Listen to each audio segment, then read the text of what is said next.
하나님의 은혜가 오늘 오후 시간에도 우리 가운데 함께 하시기를 주의 이름으로 축복합니다. 오늘은 서머나 교회에 우리 주님께 주신 말씀을 살펴보겠습니다.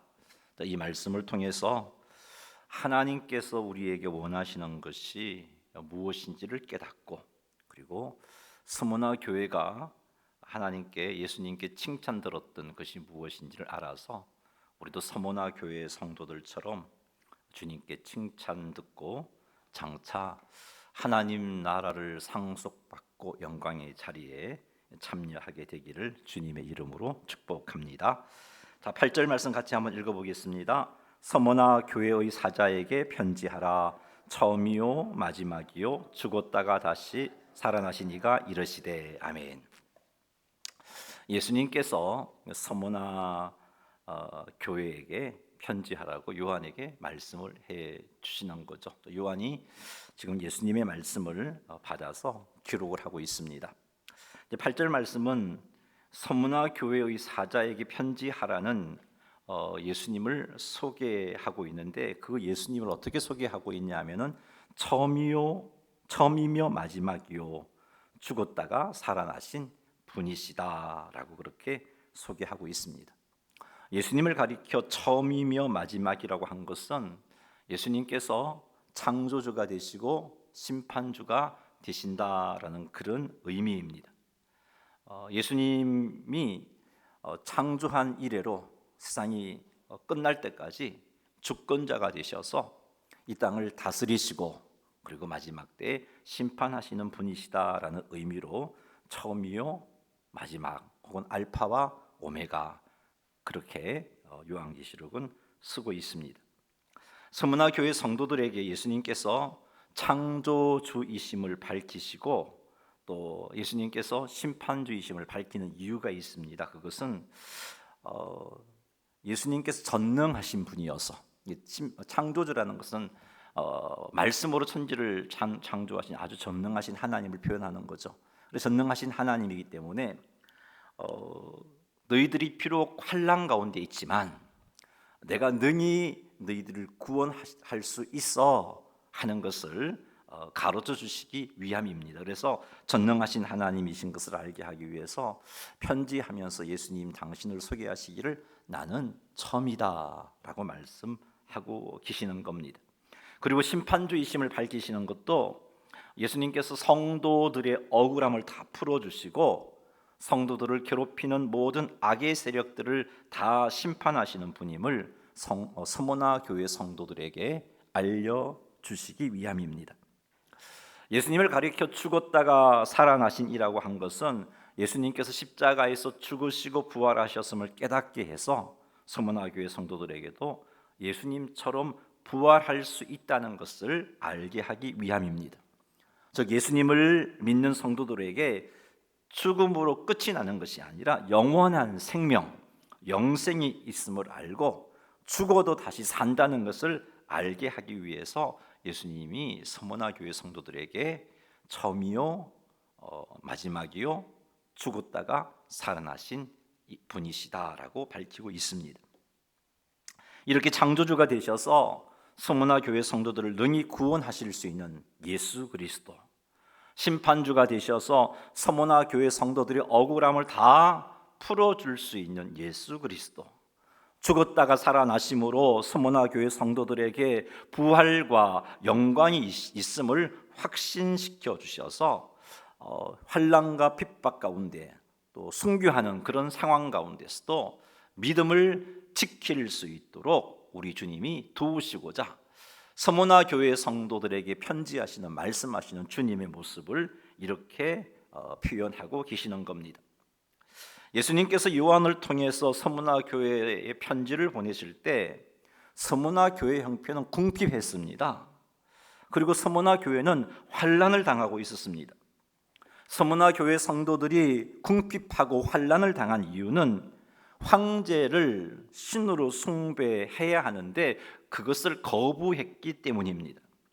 사실 서머나 교회는, 서머나 지역은 에베소 다음 가는 부유한 번창한 항구 도시입니다.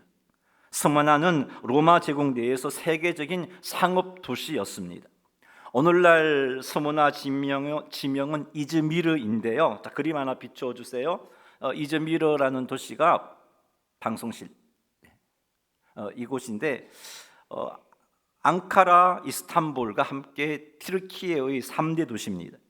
3대 도시이고 튀르키예 제1의 수출 무역 항구입니다. 그러니까 과거에도 이렇게 무역으로 굉장히 번성했던 도시가 서머나이고 오늘날도 저렇게 튀르키예의 제1의 수출 무역항입니다. 오늘이나 2000년 전이나 서머나는 번창한 항구 도시였습니다. 그러므로 서머나 지역에서 게으름을 피우지 않고 좀 부지런히 살기만 산다면 궁핍하기란 쉽지가 않은 상황이고 환경입니다. 게으름을 피우지 않는다면 궁핍할 수 없는 환경입니다. 열심히 산다면 부유해질 수 있는 환경입니다. 자, 그런데 이렇게 참 부유해질 수 있는 환경에 살고 있는 서머나 교회 성도들은 왜 궁핍하게 되었을까? 왜 궁핍하게 되었을까? 서머나에서는 모든 경제 활동이 상업조합이라는 길드에 가입해야만 경제 활동을 할 수 있는 상황이었습니다. 그런데 이 상업조합에 가입할 수 있는 전제 조건이 황제 숭배입니다. 황제를 숭배해야만 상업조합에 가입할 수 있었고, 상업조합에 가입해야 경제 활동을 할 수 있고 수입이 생기게 되는 것입니다. 이런 상황 속에서 서머나 교회 성도들은 황제 숭배를 거절합니다. 왜 거절했느냐? 하나님께서는 오직 하나님만을 주라고 섬기라고 하셨기 때문입니다. 황제 숭배는 우상 숭배이며 하나님께서 가증히 여기는 그 시기 때문이었습니다. 그래서 서머나 교회 성도들은 황제 숭배를 거부했습니다. 이로 인하여 서머나 지역의 기독교인들은 상업조합인 길드에 가입할 수가 없었습니다. 그래서 서머나 지역에 살고 있는 그리스도인들은 엄청난 경제적인 압박과 불이익을 받아야만 했습니다. 그 결과 서머나 교회 성도들은 극심한 궁핍에 처하게 된 겁니다. 정말 먹고 살기가 힘든 상황이 되고 만 거죠. 그냥 눈 한번 딱 감고 황제 숭배하겠다고 하고 길드에 가입하고 나서 대충 황제 숭배를 하지 않고 경제 활동하면서 예수 믿으면 될 것 같은데 그렇게 하지 않았습니다. 그렇게 눈 한번 감고 황제 숭배하겠다고 말만 하고 상업조합 길드에 가입하면은 부유하게 살 수 있을 텐데, 아니 부유한 거는 고사하고 궁핍하게 살지 않을 수 있을 텐데 서머나 교회 성도들은 그렇게 하지 않았어요. 눈속임수라도 황제 숭배하는 자리에 참여할 수가 없었습니다. 왜냐하면 서머나 교회 성도들은 황제를 숭배하는 것을 하나님께서 기뻐하시지 않는 일이라는 것을 분명하게 알고 있었기 때문입니다. 하나님께서 가증히 여기는 일이라는 것을 분명히 알았기 때문이에요. 그래서 그들이 이 황제 숭배를 거부하면 상업조합인 길드에 가입할 수 없고, 상업조합인 길드에 가입하지 못하면 장사하지 못하고 경제활동하지 못해서 정말 살기가 힘들어질 수밖에 없는 상황임에도 불구하고 거절했던 것이죠. 서머나 교회가 요한계시록에 나온 7개 교회 가운데 칭찬 들었던 교회잖아요. 주님께 칭찬만 들었던 교회입니다. 환난과 궁핍을 겪는 것이 두려워서 황제 숭배를 하는 것, 이것이 요한계시록에서 말씀하고 있는 짐승의 표를 받는 거예요. 이것이 바로 666인 짐승의 표를 받는 겁니다. 그 요한계시록 자세히 보세요. 뭐 바코드를 받는 게 그런 게 아니고, 베리칩을 받는 게 아니고, 백신 맞는 게 아니고, 요한계시록에서 말씀하시는 짐승의 표는요, 예수 그리스도를 믿는 믿음을 포기하는 거예요. 믿음을 가지고 있었는데 환난 때문에, 핍박 때문에 포기하는 것, 그것이 짐승의 표를 받는 겁니다. 황제 숭배는 서머나 땅에서 서머나 땅에서 살 수 있는 참 그런 너무나 중요한 일인 것처럼 느껴졌어요. 모든 서머나 사람도 그렇게 생각했어요. 그래서 황제를 숭배하면 잘 살 수 있단 말입니다. 그런데 이 황제 숭배는 어떤 의미가 있냐 하면은 유한한 부유함을 의미해요. 그래서 이 황제 숭배를 함으로 예수님 믿는 믿음을 포기한다는 것은 유한한 부유함 때문에 영원한 부유함을 포기하는 행동인 겁니다. 영원한 영광을 포기하는 거예요. 서머나 교회 성도도 이것을 보았던 겁니다. 이 땅에서의 잠시 잠깐 궁핍하여 사는 것이 영원한 영광을 누리는 길이고 영원한 부유함을 누리는 길인 것을 알았어요. 현재의 궁핍함을 견디지 못해서 황제 숭배하는 그것은 영원한 부유함과 영광을 포기하는 어리석은 행동이라는 것을 알았어요. 그래서 서문화 교회 성도들은 그냥 눈 한번 딱 감고 황제 숭배하겠다고 할 수가 없었던 겁니다. 그래서 황제 숭배를 거부했어요. 그래서 궁핍을 택했고 환난을 택했던 겁니다. 황제 숭배를 거부함으로 인해서 궁핍과 환난을 겪고 있는 서문화 교회 성도들에게 내가 창조주 되지 않느냐라고 위로하시는 거예요. 주님이 처음이요 마지막이요 이것을 특이한 내가 너희를 능히 구원할 수 있는 창조주 전능한 하나님이야. 내가 악을 심판하는 심판주야. 내가 죽었다가 부활함으로 너희들에게 부활이 있음을 보여주었고 확정해 주었고 내가 너희들에게 생명을 줄 수 있는 그런 존재야 라고 지금 8절에서 우리 예수님이 그런 말씀을 하고 계시는 겁니다. 처음이요 나중이요 죽었다가 살아나신 그분 예수님께서 서문화 교회 성도들에게 무슨 말씀을 하셨을까? 9절을 한번 읽어보겠습니다. 같이 읽겠습니다. 내가 내 환난과 궁핍을 알거니와 실상은 내가 부유한 자니라. 자칭 유대인이라 하는 자들의 비방도 알거니와 실상은 유대인이 아니요 사단의 회당이라. 아멘. 서문화 교회를 지금이라도 당장 구원하실 수 있는 창조주 되신 전능하신 하나님이신 예수님께서 말씀하시기를 너희가 황제 숭배를 거부함으로 겪고 있는 환난을 알고 있고 너희들의 그 궁핍함을 내가 다 알고 있다라고 말씀하시는 거예요.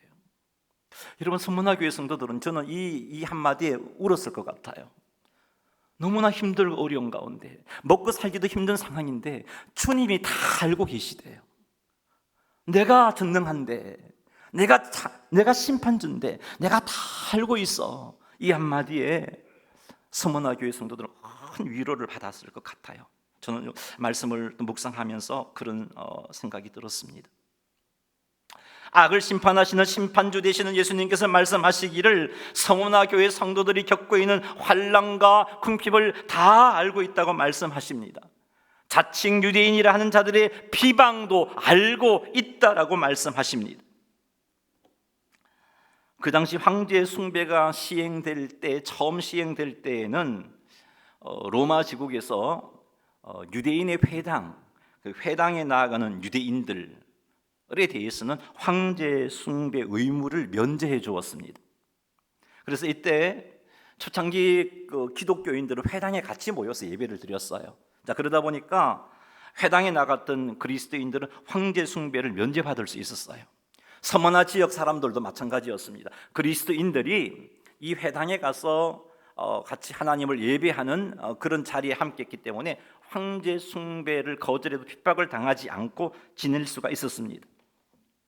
그러다가 황제 숭배가 극심해지자 이 유대교 유대인들이 그리스도인들을 회당에서 쫓아냅니다. 그리고 이 유대교 유대인들이 그리스도인들을 고발하며 비방을 했어요.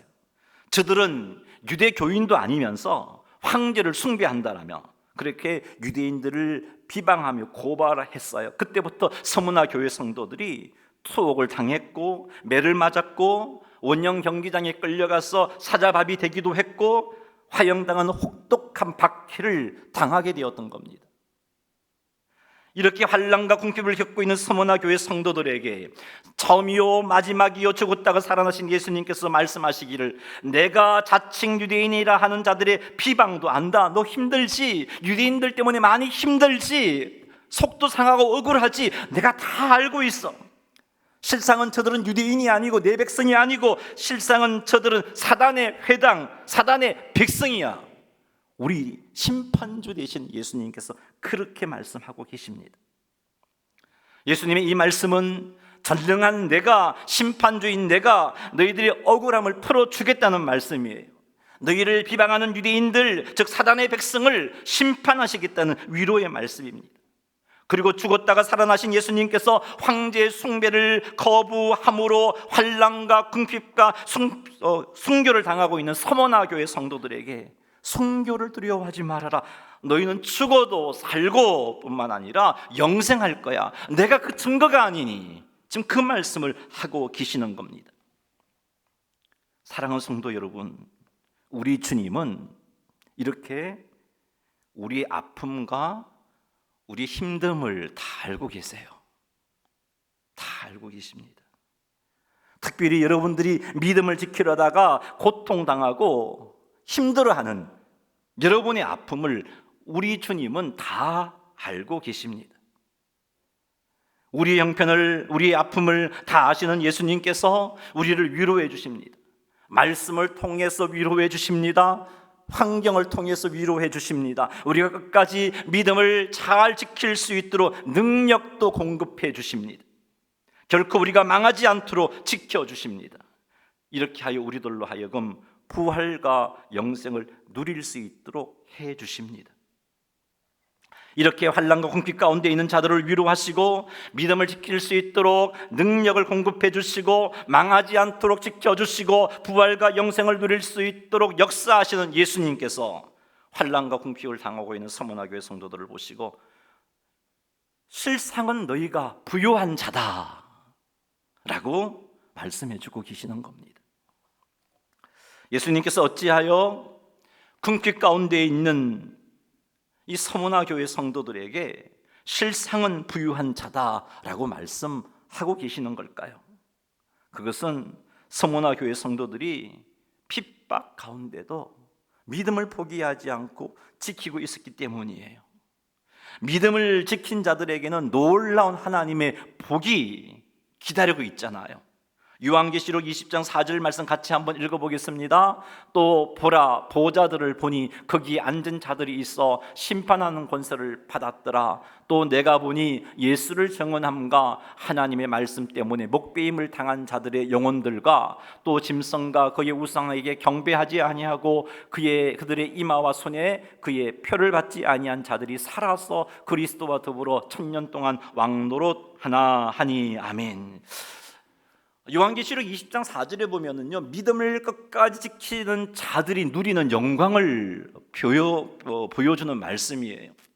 사도 요한이 환상을 보는데요, 하나님 보좌 주변에 여러 보좌들이 있는 거예요. 그 여러 보좌들을 보니까 그곳에 사람들이 앉아 있는데 저들이 누굴까 싶어서 요한이 살펴보니까 그 보좌들이 앉아 있는 사람은 다름이 아니라 두 부류의 사람이에요. 첫째는 순교자들이었어요. 두 번째 부류는요, 환난과 핍박 가운데 믿음을 포기하지 않고 끝까지 믿음을 지킨 자였어요. 그들을 요한계시록 20장 4절은 어떻게 표현했어요? 짐승의 표를 받지 아니한 자라고 표현하고 있어요.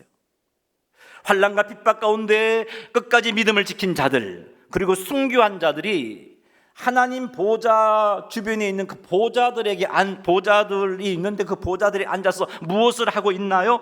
예수 그리스도와 더불어 왕노릇하고 있는 모습을 보게 돼요. 여러분, 하나님의 얼굴을 대면하는 영광이 이건 말로 형용할 수 없는 영광이라 그랬죠. 그들이 그 영광의 자리에서 하나님을 대면하여 보며 하나님을 찬양하며 주와 더불어 심판하는 권세를 받았어요. 이것이 예수님 믿는 믿음을 끝까지 붙잡고 있는 자들에게 주어지는 영광이요 부요함입니다. 우리 예수님은 이것을 보시고 서머나 교회 성도들에게 실상은 너희가 부유한 자다라고 말씀하고 계시는 겁니다. 죽어도 너희는 살아서 왕노로 탈 것이니까.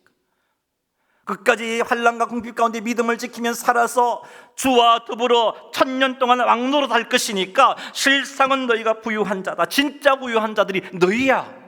주님이 그렇게 인정해 주고 계시는 겁니다. 예수님께서 믿음을 지키려다가 핍박을 당하고 궁핍해진 이들에게 실상은 너희가 부유한 자라고 말씀하신 것은 이들을 향하여 부유한 자인 것을 명심해서 낙심하지 말라는 거예요. 현재의 궁핍함 때문에, 형제의 궁핍함 때문에 낙심하지 말고 끝까지 믿음을 지켜서 영광의 자리에 참여해라. 그런 말씀을 주고 계시는 겁니다. 사랑하는 성도 여러분, 서머나 교회 성도들처럼 믿음 때문에 환난과 궁핍을 겪게 되더라도 끝까지 믿음을 지키는 성도님들이 다 되시기를 주님의 이름으로 축원합니다. 믿음 때문에 환난과 궁핍을 당하여도 믿음을 포기하지 않고 끝까지 지키는 자가 되려면 하나님께서 약속하신 것을 끝까지 믿어야 돼요. 그 약속을 붙잡아야 돼요. 영원한 영광의 하나님 나라를 상속받고 예수님과 더불어 왕노릇 한다는 이 약속을 의심하지 말고 온전히 믿어야 돼요.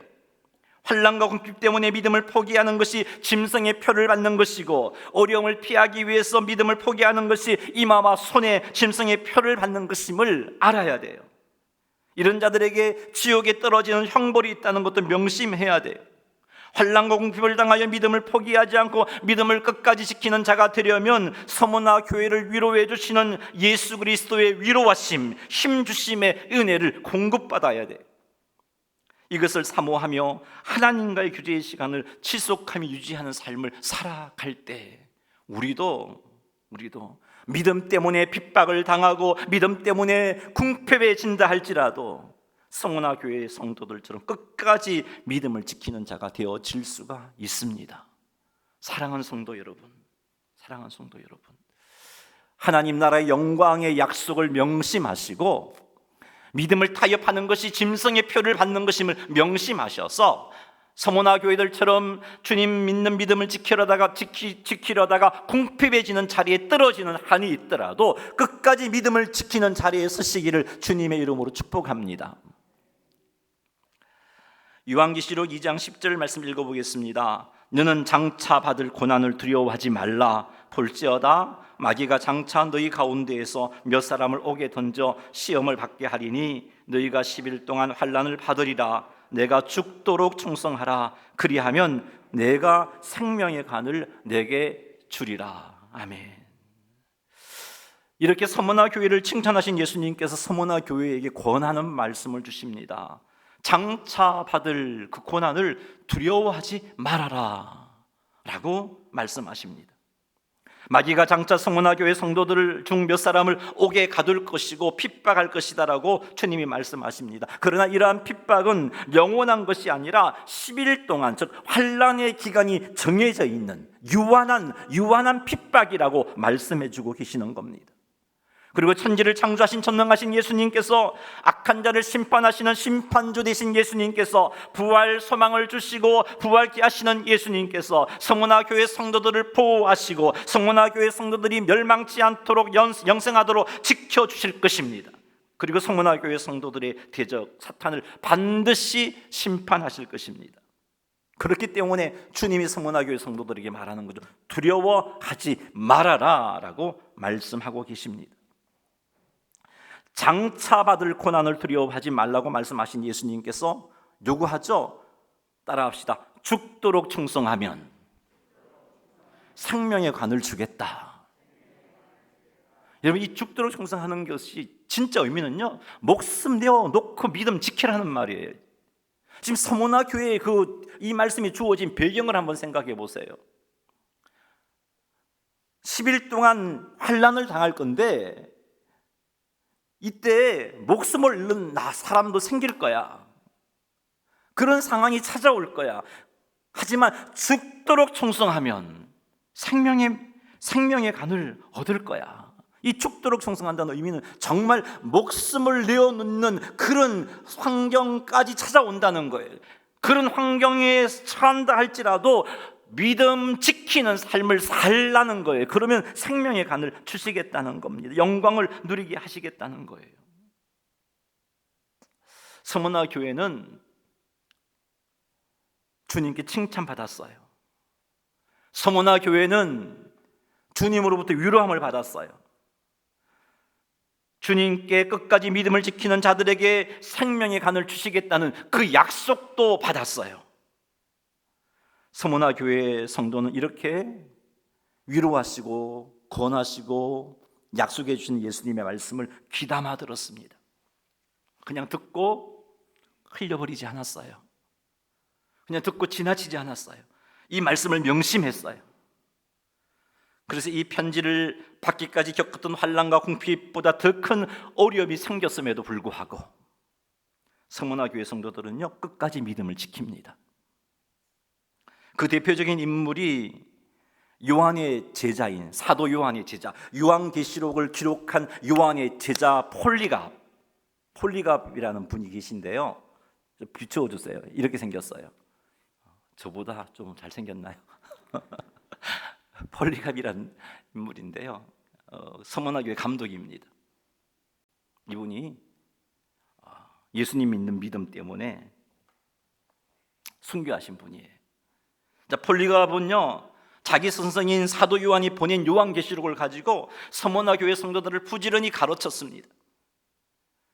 주님의 칭찬도 들려주었고 주님의 약속도 알려주었고 주님의 권면을 열심히 가르쳤어요. 그 결과 서문화 교회에서는요, 12명의 순교자가 나와도 믿음 포기하지 않았어요. 흩어지지 않았어요. 12번째 순교자가 바로 서문화 교회 감독인 이 폴리갑입니다. 황제의 숭배를 거부하던 폴리갑은 체포를 당하였습니다. 폴리갑이 끌려서 원형 경기장 안으로 들어갔어요. 그때 집정관이 폴리갑에게 황제 이름으로 맹세하고 그리스도를 욕해라, 그러면 내가 풀어줄게 라고 말했어요. 이때 폴리갑은 이렇게 외칩니다. 내가 86년 동안 예수님을 섬겨왔지만 예수님은 내게 절대로 해를 입히지 않았습니다. 그런데 내가 어떻게 나의 왕이요 나의 구주이신 그분을 욕할 수 있겠습니까? 그러자 집정관은요, 맹수들이 대기하고 있으니 네가 만일 그리스도를 욕하지 않으면 맹수에게 던질 거야, 협박을 했습니다. 그러자 폴리갑은 맹수를 부르세요. 악한 세상에서 의로운 세상으로 들어가는 것이 내게는 참 좋은 일입니다. 이 폴리갑에게는요, 예수님의 이 말씀이 있었어요. 죽었다가 살아나신 예수 그리스도, 생명의 간을 주신다는 예수 그리스도의 약속이 있었어요. 그래서 악한 세상에서 의로운 세상으로 들어가는 길이다, 사자의 밥이 되더라도 이게 끝이 아니고 내가 악한 세상에서 의로운 세상으로 들어가는 영광의 자리다라는 폴리갑은 알았어요. 그래서 맹수를 부르라고 두려워하지 않았어요. 그러자 집정관은 폴리갑이 맹수를 두려워하지 아니하니까 불태워 죽이겠다고. 그러니 그리스도를 욕해라. 여러분, 불태워 죽임을 당한 엄청난 고통이잖아요. 굉장히 고통스러운 죽음이죠. 이런 협박 앞에서도 폴리갑은 굴하지 않았어요.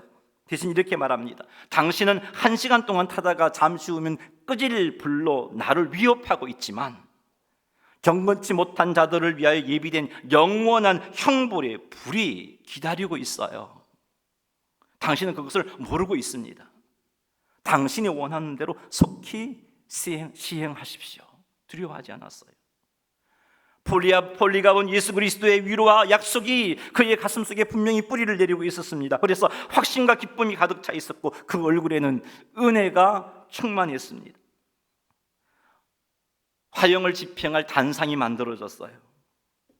그리고 폴리갑을 화형시키기 위해서 단상 위에 세우는데 그 불이 뜨거우니까 사람이 못 견디잖아요. 그래서 보통은 그 화형할 단을 만들어 두고 그 사람을 그곳에 세워두고 못을 박아버립니다. 못 움직이게. 그때 이제 못 박으려고 하자 폴리갑이 이렇게 이야기하죠. 못 박지 말라고. 나 그렇게 불이 다 와도 나는 흐트러지지 않을 거라고, 주님이 나 지켜주신다라고. 그래서 그냥 못 박지 않고 폴리갑을 이렇게 묶어만 둡니다. 그리고는 불을 지펴서 폴리갑이 순교를 당하게 되는데요. 그 불을 지피기 전에 폴리갑이 한 기도를 그 주변에 있던 또 다른 제자가 기록해 둔 게 있어요. 제가 한번 읽어드릴게요. 폴리갑이 양손이 뒤로 묶인 채로 이렇게 기도했습니다. 전능하신 주 하나님이여, 오늘 이 시간을 위해 주께서 저를 합당한 자로 여기시고 그리스도의 잔을 함께 마시고 수많은 주의 순교자들의 반열에 들어가게 해주시고 또한 성령의 능력으로 습지 않고 영원한 생명의 부활을 기다리게 해주시니 참으로 감사합니다. 영원토록 신실하신 주께서 미리 예정하신 대로 오늘 저를 주 앞에 향기로운 제물로 받아 주시옵소서. 이 모든 일에 대해 주를 찬송하오며 주께 영광 돌립니다. 영원히 살아계신 예수 그리스도와 성령님께 지금부터 영원토록 영광이 있을지어다. 이렇게 기도하고 폴리갑은 화형당하여 순교했습니다. 이렇게 성문화 교회는요, 주님의 말씀대로 죽기까지 충성했어요. 이런 폴리갑 감독의 순교를 기념해서 주 400년대에 비잔틴 시대에 폴리갑 기념교회를 세웠습니다. 그러나 이제 오스만 제국의 침략과 또 터키 땅은 지진이 참 많아요. 자전 지진으로 인해서 이 폴리갑 기념교회가 소실되고 말죠. 그 후에 그리스 종교회에서 1960년도에 다시 폴리갑 기념교회를 지었습니다. 지금도 있어요. 지금도 그곳에서 예배를 드리고 있는데 그 폴리갑 기념교회가 있는데 그 폴리갑 기념교회 가면은 천장에 그 성화가 그려져 있어요. 그 폴리갑 기념교회에 보면은 폴리갑이 화형당하는 장면을 천장에 그려두었어요. 자, 한번 그림을 한번 보여주세요.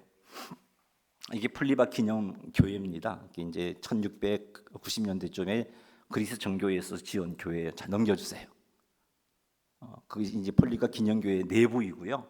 그 내부에 이제 그리스 정교회다 보니까 좀 카톨릭의 색깔이 짙어요. 하지만 개혁주의 교회입니다. 그다음 넘겨주시죠. 폴리갑 기념교회이고요. 저 교회 천장에 자, 그다음 그림입니다.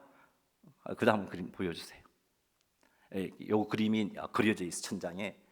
이제 사도 요한이 순교를 화형당하는 장면을 그려놓은 거예요. 이 그림을 그린 사람이 레이몽 페레라는 화가인데요. 자, 저 그림을 그리면서 이 페레라는 화가도 굉장히 순교자의 정신이 뜨거웠던 사람이에요. 저 그림을 그리면서 신앙 고백으로 자기도 그려 넣었어요. 저 그림에 페레 자기를 그려 넣었는데 누구냐 하면요, 왼쪽 편에 묶여진 사람 있죠. 그 묶여진 사람이 자기예요. 왜 그렇게 그렸냐? 그 다음은 내가 순교할 차례다. 나도 저 자리에 참여하고 싶어. 나도 끝까지 믿음을 지키며 핍박과 생명의 위기 앞에서 죽도록 충성하는 자리에 서고 싶어 하는 마음에 저 왼쪽 편에 손이 묶여진 남자가 레이몽 페레입니다. 사랑하는 성도 여러분, 주님 재림하실 때가 가까우면요, 요한계시록을 살피고 있지만 요한계시록의 표현을 의하면 천년이 차면 무중에게 묶여져 있는 마귀가 풀려나요. 이제 지금은 묶여져 있어요. 그래서 만국을 미혹하지 못하고 있습니다. 근데 주님 재림하실 때가 되면 이 무주갱의 문이 열립니다. 그리고 사단이 등장을 하는데 만국을 미혹합니다. 만국을 미혹한다는 말은 전 세계를 똘똘 뭉쳐서 하나님의 교회를 핍박하는 일을 하게 돼요. 물론 그 핍박의 시대가 유한한 시기입니다. 영원하지 않아요. 주님이 딱 정해놓은 시기, 그 시기입니다. 이때 이런 일이 반드시 찾아오는데 그때가 우리 시대에 일는지 우리 자녀 시대에 일는지 알 수는 없지만 분명히 찾아옵니다. 이때 우리도 폴리갑과 같은 신앙 고백을 할 수 있는 순교자의 길을 가야 되는 거예요. 그런데 오늘날 우리의 신앙생활을 돌아보면은 순교자의 신앙을 참 찾아보기가 힘이 든 것 같아요. 여러분 한번 스스로의 신앙을 한번 돌아보십시오. 기도 생활하기가 힘들면 우리는 쉽게 포기해 버리잖아요.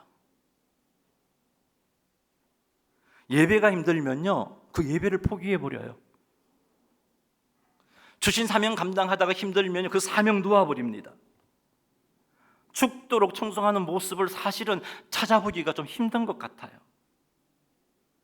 이렇게 신앙생활하는 우리가 정말 폴리가과 같은 그런 시대를 만나게 되었을 때 순교자의 삶을 살아갈 수 있을까 의문이 들어요.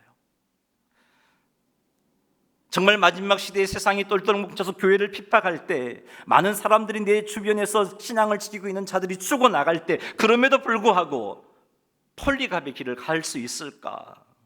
성문화 교회처럼 하나님 앞에 죽도록 충성할 수 있을까? 그런 의문이 들어요. 여러분 한번 스스로 한번 보십시오. 현재 여러분의 신앙으로 서문화 교회가 당했던 그런 환난과 핍박의 자리에 여러분이 들어갔을 때 우리 주님께 칭찬 듣는 삶을 살 수 있을 것 같습니까? 죽도록 충성하는 삶을 살 수 있을 것 같습니까? 현재 우리 모습으로는 좀 어려울 것 같은, 그건 모르겠어요. 저 모습으로는 좀 어려울 것 같아요. 사랑하는 성도 여러분, 신앙생활에 있어서 순교자의 정신을 회복해야 됩니다. 쉬운 것만 하지 마세요. 쉬운 신앙생활을 추구하지 마세요. 자, 내일부터 특별 새벽 기도를 시작하는데 이게 어렵잖아요. 진짜 어려워요. 직장생활 하시는 분들 굉장히 어렵습니다. 새벽 기도 안 하신 분들 어려워요. 근데 우리 순교자의 정신을 좀 배워야 되고 훈련해야 되지 않겠습니까? 그래서 특별 새벽 기도에 순교자의 정신을 가지고 참여하십시다. 고난주간 주님의 고난, 우리 오늘 오전 예배 때 묵상했습니다. 그게 만만한 고난 아니잖아요. 예수님은 하나님이시니까 그렇게 쉽게 당하셨다고? 아니에요. 예수님은 온전히 사람이 되셔서 그 고통을 친히 몸소 다 당하셨어요. 얼마나 힘들었으면은 강도들은요, 그 자기가 지는 십자가를 지고 골고다까지 가는데 흐트러지지 않고 올라갔지만 주님 못 갔잖아요. 매 맞고 채찍질 당하며 피 흘리고 탈진한 상태에서 그것조차 못하고 올라갔어요.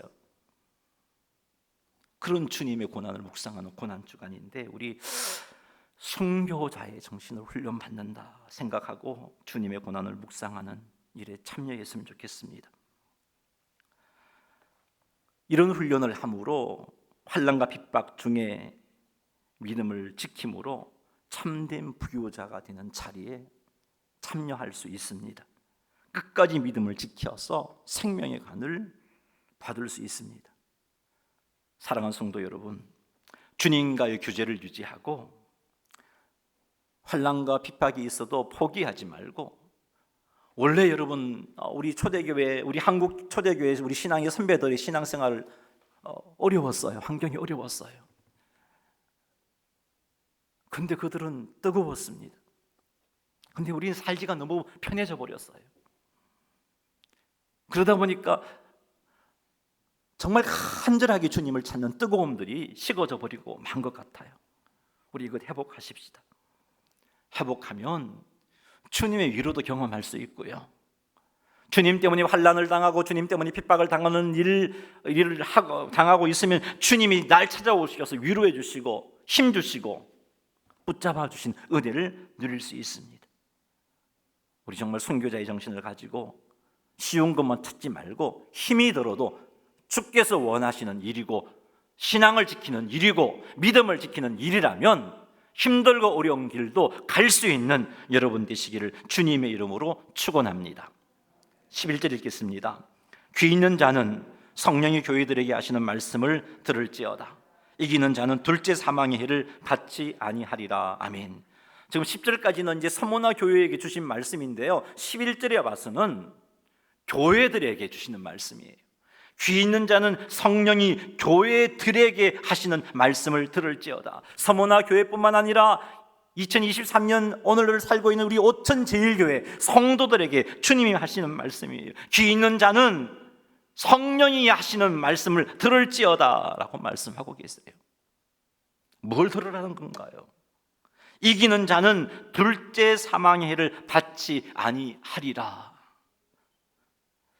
여기서 이기는 자는 환난이 와도 두려워하지 않고 예수님을 신뢰하면서 끝까지 주님의 말씀과 약속을 붙잡고 끝까지 믿음을 지키는 자, 주님의 인도하심에 끝까지 순종하는 자, 그가 이기는 자입니다. 이 이기는 자에게 주신 약속의 말씀이 둘째 사망의 해를 받지 않는다라고 말씀하고 계십니다. 둘째 사망이라는 건요, 요한계시록을 보면은 첫째 사망, 둘째 사망, 첫째 부활, 둘째 부활이 있어요. 자, 첫째 사망은 육체적인 죽음을 의미합니다.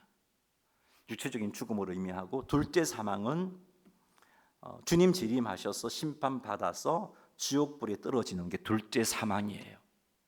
첫째 부활은 믿음을 잘 지킨 성도들이, 순교자든 환난과 핍박 가운데도 끝까지 믿음을 지켰던 이 두 부류의 성도들이 죽으면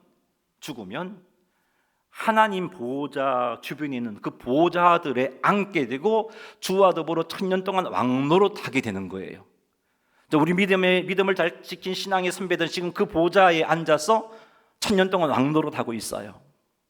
그리고 둘째 부활은 주님이 재림하심으로 이 땅에 올 때 우리의 영혼과 육이 하나가 되어져서 예수님이 부활하셨던 그 영광스러운 부활의 모습으로 바뀌어지고 우리의 구원이 완성되어지는 것, 그게 둘째 부활이에요. 이기는 자는요, 이 첫째 부활의 해를 받지 않는다라고 말씀하세요. 그 말은 둘째 부활에 참여하는 영광을 누리게 된다라고 바꾸어 말할 수도 있어요. 그러니 사랑하는 성도 여러분, 철저히 주님과의 관계를 유지하셔서 하나님께 주신 약속을 붙잡으셔서 환난과 핍박으로 우리가 어려움을 당해도 실상은 우리가 부유한 자라고 말씀하신 주님의 말씀을 명심하셔서 끝까지 믿음을 지켜 생명의 관을 받으시는 여러분 되시기를 주님의 이름으로 축원합니다. 더욱더 철저하게 예수님을 의지하십시오. 철저하게 예수님을 믿으십시오. 그래서 우리 모두가 정말 너무나 편한 시대에 살고 있는, 그래서 편하게 예배드리고 싶은 그런 유혹을 뿌리치고 힘이 들어도 어려워도 철저하게 믿음 생활을 감당하면서 하나님께 기뻐하시는 모습으로 살아 서머나 교회처럼 칭찬 듣는 성도님들, 칭찬 듣는 우리 오천제일교회, 그리고 장차 주님 앞에 섰을 때 영광의 복을 받아 누려 진정한 부를 누리는 모든 성도님들이 다 되시기를 주님의 이름으로 축원합니다. 할렐루야, 아멘. 찬송가 336장 찬양 드리겠습니다.